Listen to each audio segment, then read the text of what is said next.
Assalamualaikum warahmatullahi wabarakatuh. Perkenalkan, nama saya Paramita Nugroho dengan NIM 6670230122 dari kelas 4D, dan di sini saya akan mempresentasikan hasil dari praktikum saya yang berjudul Transformasi Pola Interaksi Antara Anggota Legislatif dengan Konstituen, Analisis Menggunakan Media Sosial oleh Anggota Legislatif. Dan kayak seperti yang kita udah tahu, anggota legislatif ini memiliki peran yang penting dalam demokrasi modern, di mana mereka ini memiliki peran sebagai representasi dari suara rakyat, dan dalam hal ini juga anggota legislatif menjadi jembatan antara kebijakan publik dengan konstituen mereka. Dan dalam hal ini, interaksi antara wakil rakyat dengan konstituennya itu seringkali tidak memiliki sifat yang konsisten, di mana interaksi tersebut cenderung hanya masif pada saat mendekati pemilu saja. Namun dengan berkembangnya teknologi baik dari informasi, komunikasi, dan khususnya pada media sosial, hal ini tuh telah melakukan perubahan pada bentuk politik dalam interaksi antara wakil rakyat dengan konstituennya. Dan jika melihat ke belakang sebelum era digital sendiri, komunikasi yang dilakukan antara anggota legislatif dengan konstituennya ini masih terdapat batasannya, yaitu hanya pada pertemuan secara langsung melalui kunjungan kerja atau program semacamnya.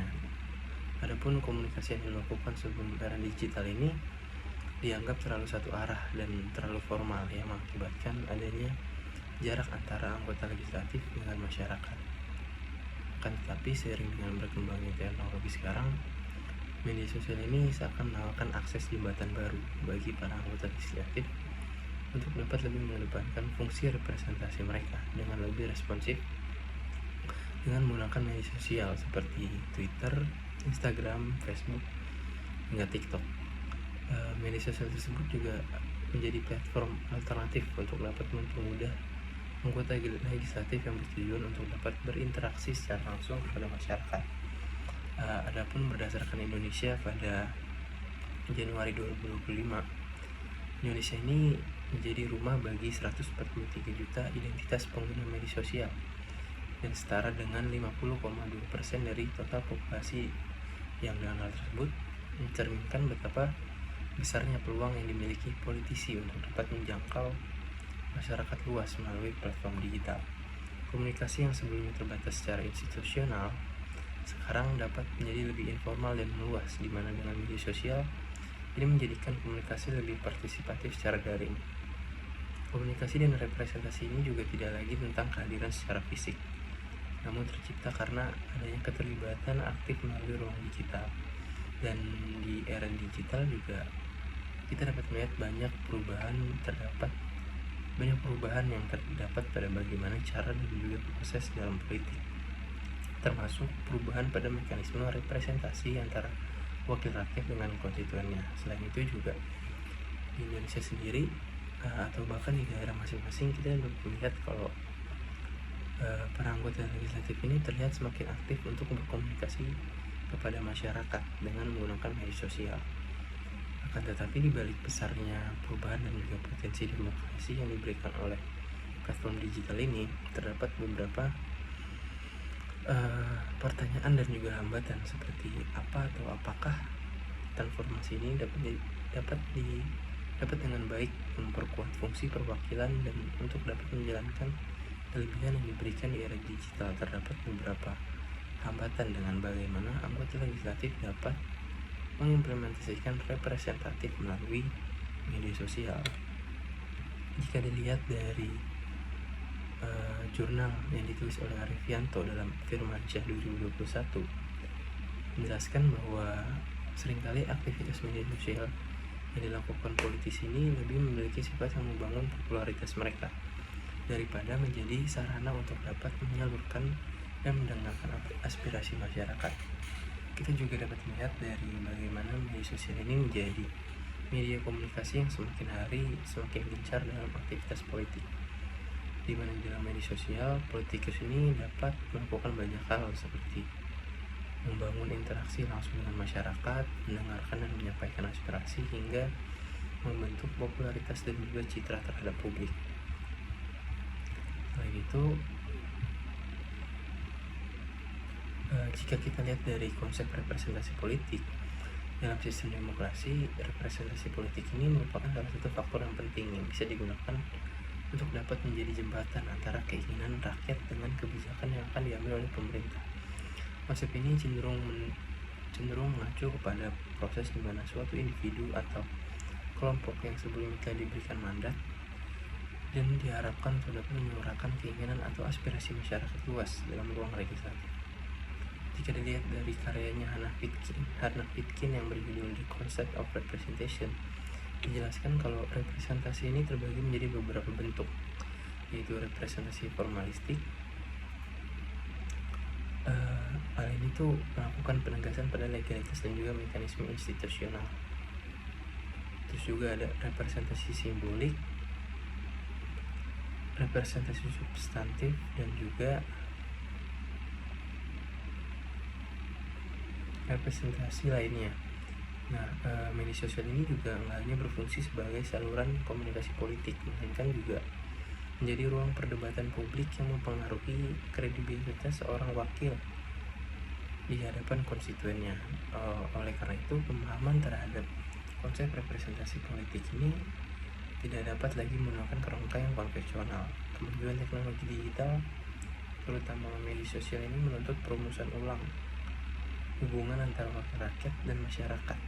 Dan dalam hal ini, media sosial ini memiliki potensi untuk memperkuat representasi yang substantif, namun juga dapat menjerat para legislator dalam perangkap logika popularitas yang superficial jika tidak disertai dengan dedikasi politik yang solid dan responsivitas kebijakan yang konkret.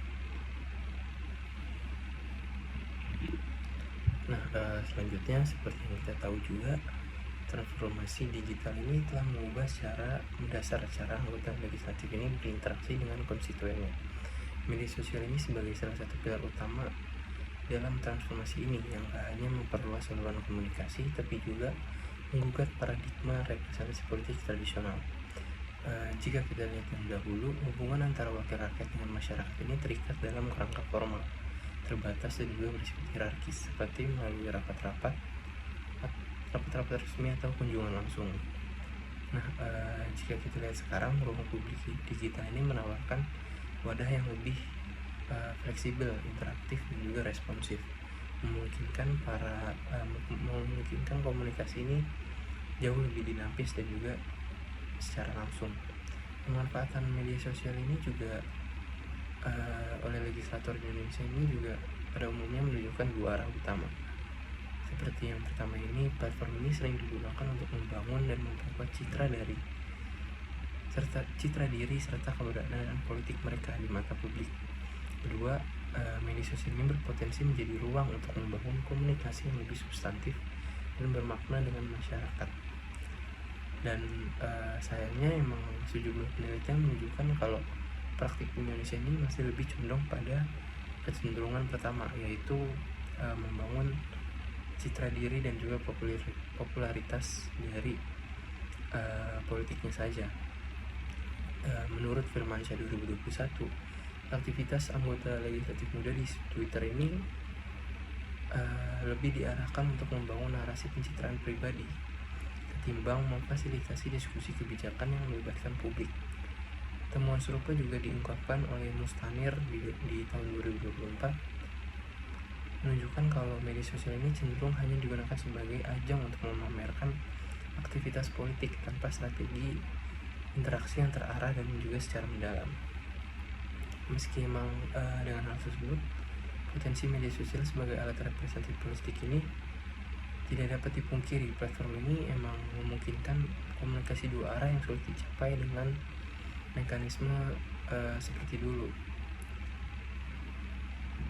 Dan adapun di era digital, legislator dihadapkan pada ekspektasi untuk berperan sebagai delegate, yaitu menyerap dan juga menindaklanjuti aspirasi publik secara langsung dan cepat, terutama melalui platform media sosial.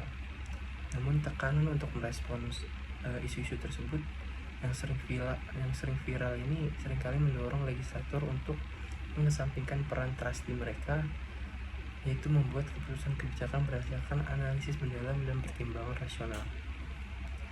Nah, pada akhirnya itu menimbulkan isu-isu populis yang mudah menarik perhatian, cenderung mendominasi perbincangan di media sosial, sementara isu-isu yang memang struktural atau jangka panjang ini membutuhkan pendekatan yang lebih kompleks dan seringkali terlupakan dan juga terabaikan.